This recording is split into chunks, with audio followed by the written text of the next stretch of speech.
செவ்வாது வாசக்கார வெள்ளி பிரம்பு கொண்டு வரா வேகமாக ஆடி வரா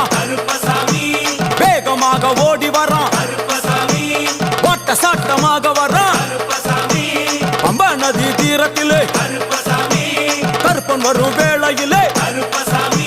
பம்பா நதி குளிச்சு வரா கருப்பசாமி ஆடி வரா கரண்ட அளவு தண்ணியிலே தள்ளி கொண்டு வாரானப்பா சாமி முட்டளவு தண்ணியிலே முழுகி கொண்டு வாரானப்பா அரையளவு தண்ணியிலே துள்ளி கொண்டு ஓடி வரா